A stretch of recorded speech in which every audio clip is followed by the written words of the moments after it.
E aí galera, beleza? Nesse vídeo eu vou falar um pouco sobre gráficos e tabelas. Vou apresentar como efetuar a leitura e interpretação de um gráfico, além da resolução de alguns exercícios.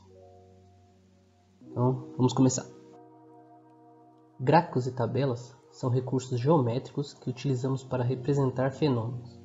É possível mensurar, comparar e organizar uma grande quantidade de informações em poucas linhas.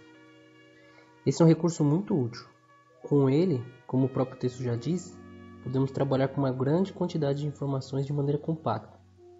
Então que seria escrito em várias linhas, podemos resumir em uma única tabela, ou linhas ou alguns pontos. Os gráficos podem relacionar diferentes informações de maneira simples, como, por exemplo, o preço de um produto ao longo do tempo. Nesse vídeo, mostrarei alguns exemplos de gráficos, assim como tabela. Os gráficos de linhas, barras, setor. Então, começamos pelas tabelas. Aqui temos o exemplo de uma tabela.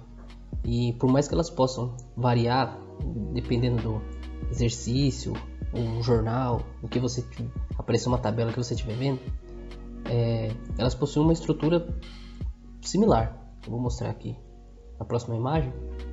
A gente pode separar, fazer uma leitura dela, né? Vendo as suas colunas, uma tabela, as suas linhas. Essa aqui é uma linha, essa aqui é outra linha, e cada quadradinho desse, né, nós chamamos de célula. Então a gente vai colocando informações aqui, de preferência a gente vai colocando informações da mesma categoria aqui em uma coluna e vamos preenchendo. Aí daqui ao lado colocamos uma outra informação, né, diferente, que tem relação com o que está aqui. Colocamos, só que ela tem relação com esse primeiro item que está, por exemplo, nessa primeira coluna, mas é uma informação diferente, informação complementar, por exemplo. Aí vamos colocando aqui na sequência e assim por diante. Vou mostrar o próximo imagem, vai facilitar. Por exemplo, se fosse mostrar uma tabela com os estados da região norte, perceba, aqui tem uma coluna, vou fazer um risco amarelo aqui, e nessa coluna foram colocados os nomes dos estados. Então, ao lado temos uma outra coluna, que é a coluna das siglas desses estados. E perceba que numa mesma linha, aqui tem o estado, o Acre, e aqui temos a sua sigla, que está relacionada e contida na mesma linha, AC, e aqui tem uma outra coluna que está relacionando as capitais, no caso Rio Branco. Nós podemos montar uma tabela semelhante a essa, por exemplo, montar a tabela com os estados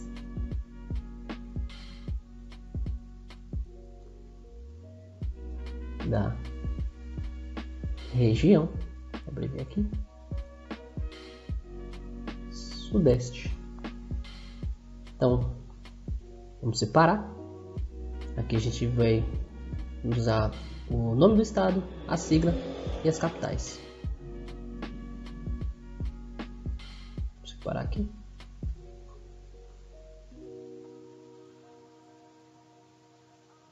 Claro que a minha tabela não vai ficar tão certinha, mas vai dar pra gente entender o conceito.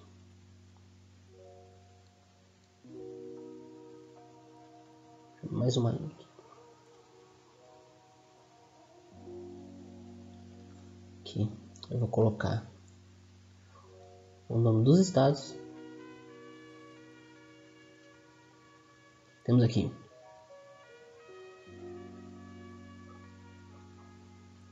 Espírito Santo, vou abreviar aqui, Espírito Santo.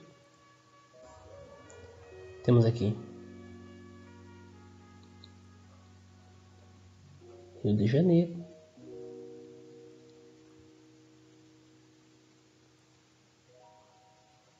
São Paulo e Minas.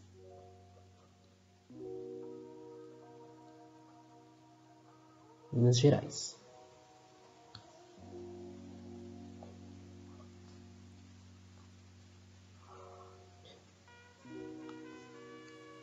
Então aqui, nossa próxima coluna, eu vou colocar as siglas de cada estado.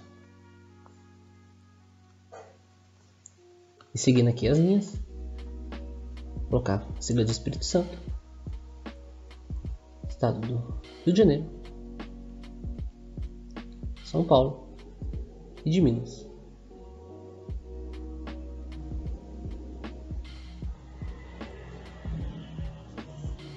Agora,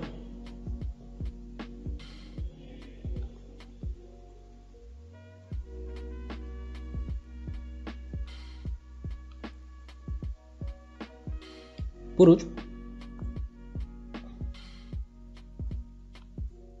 vou colocar aqui as capitais.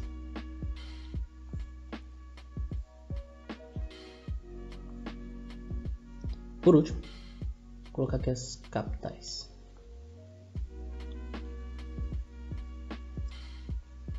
Temos aqui Vitória, Rio de Janeiro,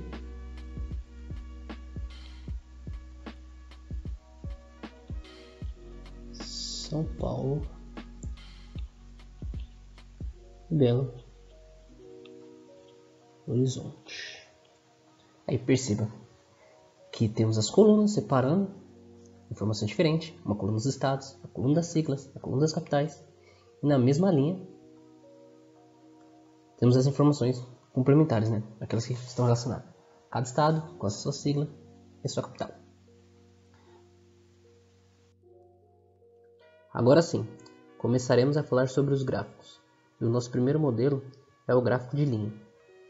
Eles são utilizados em casos que exista a necessidade de analisar dados ao longo do tempo. O eixo das abscissas, o eixo X, representa o tempo, que pode ser dado em meses, dias, horas, por exemplo.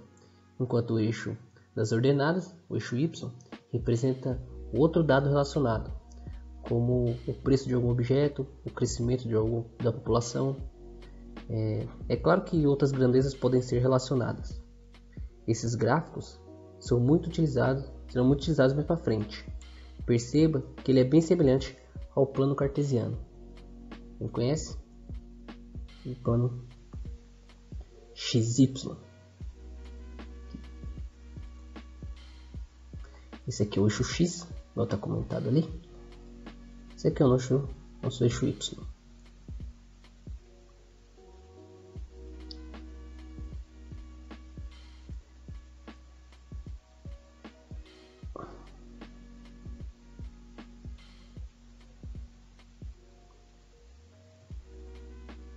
Então, quando eu falo grandezas ou fenômenos, eu comentei no começo, né, na tela inicial.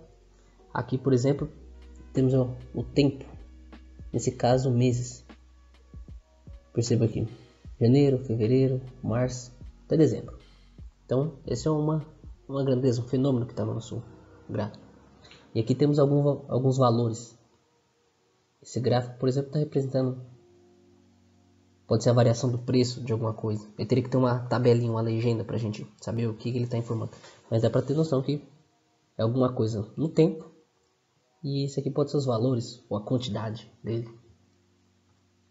E perceba que é bem semelhante, né, ao nosso. Esse aqui é o plano cartesiano. Esse aqui é o gráfico em linha. Ele representa aqui, é como se a gente pegasse só essa parte aqui, a parte positiva. Esses gráficos, eles são muito úteis quando queremos representar algo que varia com o tempo. E a sua leitura é efetuada da esquerda para a direita. Vamos ver nesse sentido aqui. Onde cada posição do eixo relaciona com uma informação do outro eixo. Aqui, por exemplo, vemos que no mês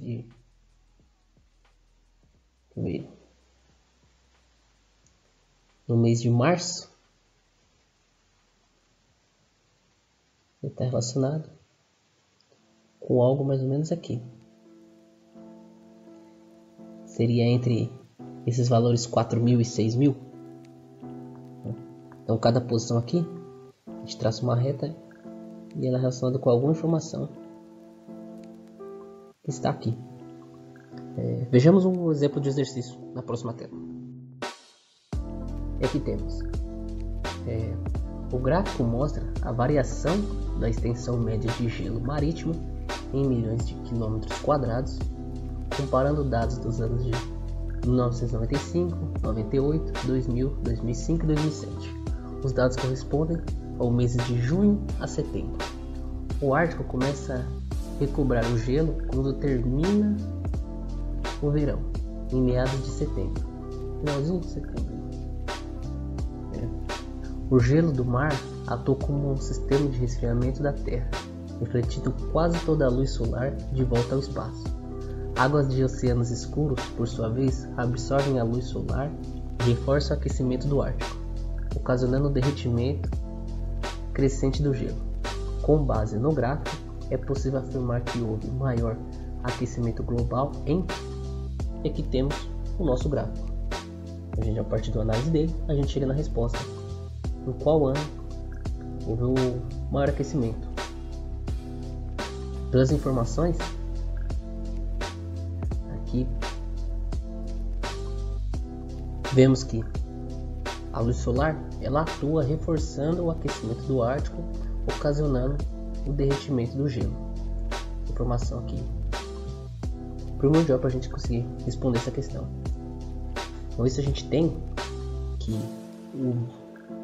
vamos primeiro analisar as informações. Aqui temos o tempo, né? De junho até setembro. E aqui no outro eixo nós temos a extensão do gelo marítimo. Extensão do gelo marítimo. Aqui em milhões de quilômetros quadrados, né? E temos uma informação aqui que a luz solar reforça o aquecimento do Ártico, ocasionando o derretimento crescente do gelo. Então, com o tempo, a tendência com o aquecimento tem uma diminuição da área, né, dos quilômetros quadrados de gelo. É que a gente quer saber o ano que houve o maior aquecimento. Então, cada linha aqui dessa representa um ano e a sua evolução durante o tempo.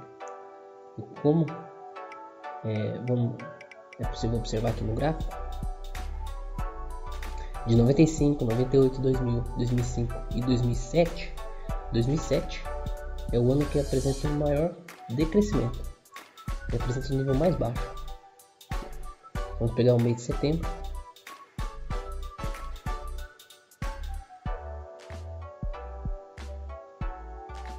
Apresenta uma maior variação. Este ponto inicial aqui.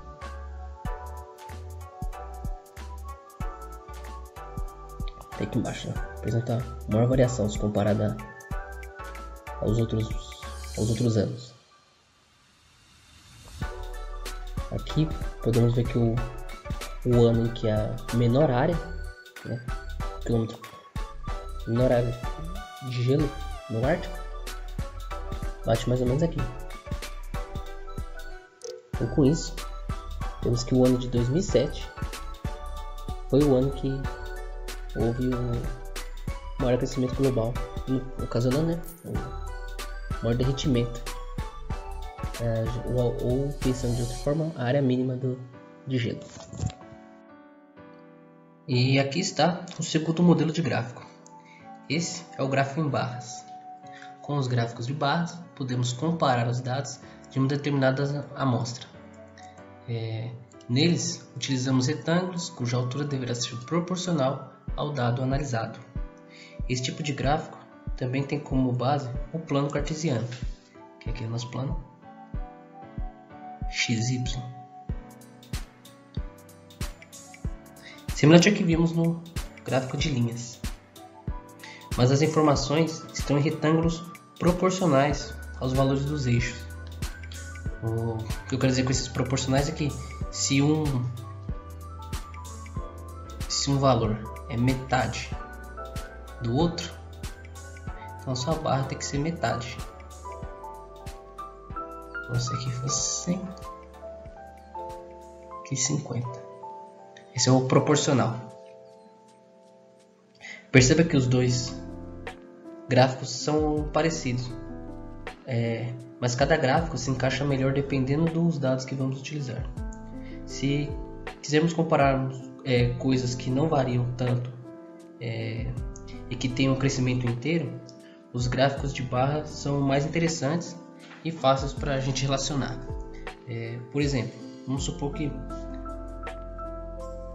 esse gráfico aqui representa o número de meninos e meninas em uma sala, em uma escola, no decorrer dos anos. Aqui nós temos os anos e aqui está a quantidade de cada grupo. Observe também que o gráfico ele pode ser representado deitado. Aqui temos o mesmo gráfico, ele está representado de uma forma diferente. Que esse eixo aqui representa os anos e aqui a quantidade de cada grupo. Vamos a um exercício na próxima tela. Os gráficos acima representam dados sobre a produção e a reciclagem de lixo em algumas regiões do planeta. Baseando-se nos dados apresentados, qual é, em milhões de toneladas, a diferença entre as quantidades de lixo reciclado na China e nos Estados Unidos em um ano? Aqui temos o gráfico, dado a produção deles em um ano, como informou o textinho em cima. Aqui temos os Estados Unidos, a União Europeia e a China. E aqui a quantidade de produção deles em milhões. Ele já está reduzido, né, o valor, ele não colocou aquele monte de zerinho. E perceba também que ele não colocou um outro eixo aqui. Ele poderia ter colocado o eixo e as informações aqui no eixo, só que já deixou em cima da barra. É uma outra forma de representar o gráfico. Eles não têm um modelo padrãozinho. Lógico que ele tem algumas propriedades, claro. A gente vai identificando como fazer essa leitura. Mas nesse caso aqui ele não tem esse outro eixo. Ele colocou o valor em cima. E aqui temos o outro gráfico que representa a reciclagem dele. O valor está percentual aqui dos Estados Unidos, da União Europeia e da China. O que interessa pra gente nessa questão é dos Estados Unidos e da China.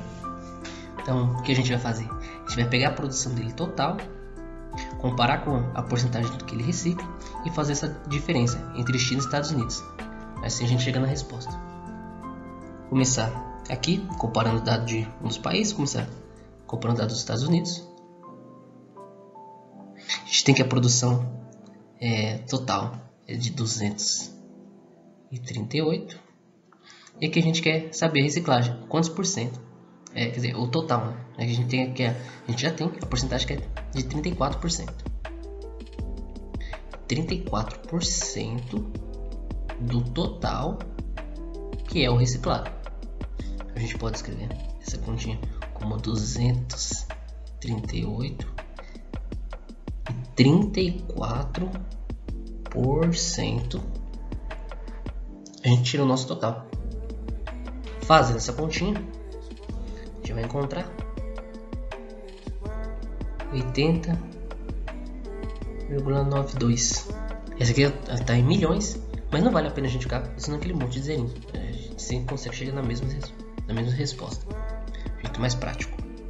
Esse aqui é o total do reciclado pelos Estados Unidos.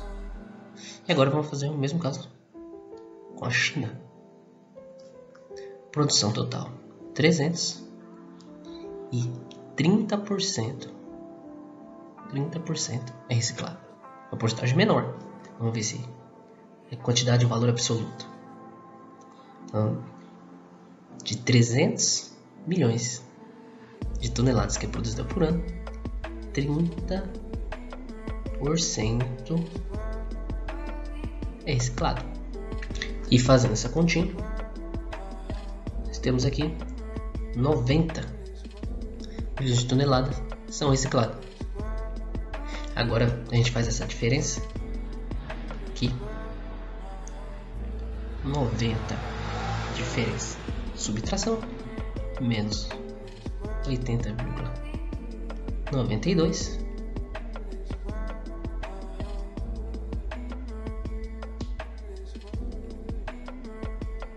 que é igual a 9,5%. 9,08. 9,08 que? Milhões. Vou dizer, milhões de toneladas. Essa é a diferença no valor da reciclagem, né, entre a China e os Estados Unidos. E aqui temos o nosso último exemplo, o gráfico de setor. Utilizamos para representar dados estatísticos dividindo-os em setores, em que a área do setor é proporcional à frequência, né, a quantidade aqui do que estamos representando. Esse gráfico ele é mais reconhecido por outro nome, o gráfico de pizza. Não sei.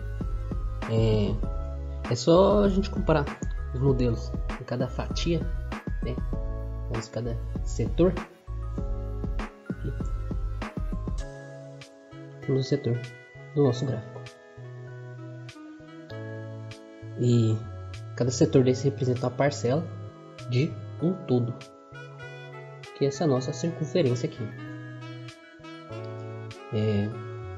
No gráfico de barra, nós utilizamos o tamanho delas para representar a proporção das informações. Aqui a relação é dada pelo ângulo. Quanto maior o setor, maior será o ângulo dessa circunferência que está relacionado à proporção, né, entre o tamanho do setor e o ângulo que ele forma aqui.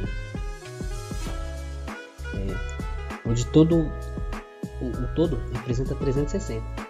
Isso é o ângulo de uma circunferência, 360 graus.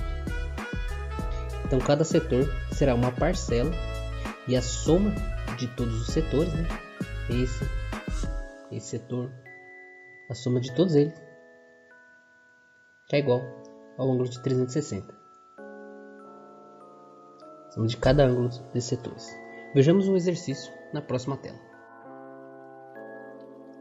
Os dados da tabela a seguir se referem a uma pesquisa de opinião feita durante uma campanha de um político em 2018, com a seguinte pergunta: você apoia o candidato X? E aqui temos uma tabela. Represente as respostas obtidas num gráfico de setor.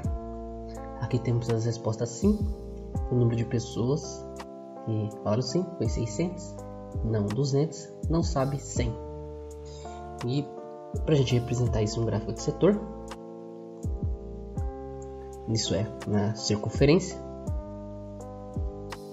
tá? Temos uma circunferência aqui. Aqui. Esse aqui seria o centro da nossa circunferência. E a gente quer representar a proporção dessas respostas nessa circunferência aqui. Então, o que a gente sabe? Que a circunferência tem a circunferência completa tem 360 graus. E como o gráfico do setor, o tamanho do setor é proporcional, né, ao ângulo, então temos que do total, qual é o total de pessoas? 600 mais 200 mais 100. Isso é, nosso total é igual a 900. Então, se o total de pessoas é 900, e o total da circunferência é 360, a gente pode ter a relação 900 representa 360 graus. E a gente quer saber dividir os setores dividir aqui os setores. Então vamos começar pelo sim. A gente tem 600 pessoas que falaram sim. E a gente quer saber o ângulo para a gente mexer no nosso setor. Isso temos que 600 vezes 360 graus dividido por 900, né, é igual a 240.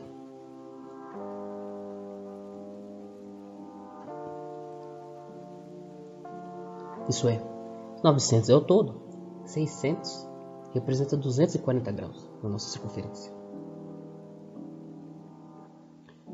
E aqui, isso aqui é para o sim. Para os outros casos, a gente faz uma relação semelhante. 900 é o nosso total. Ele representa 360 graus. Para o não, nós temos 200 pessoas. Queremos saber que é igual a 80 graus. Por último, fazer aqui em cima, temos o do nosso total. 100 pessoas disseram não.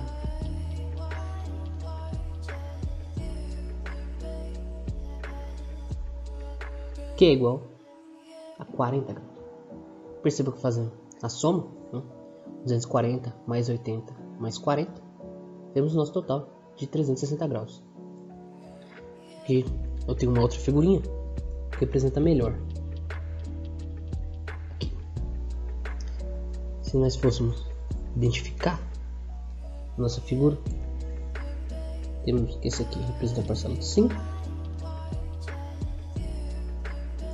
Nós somos de 240.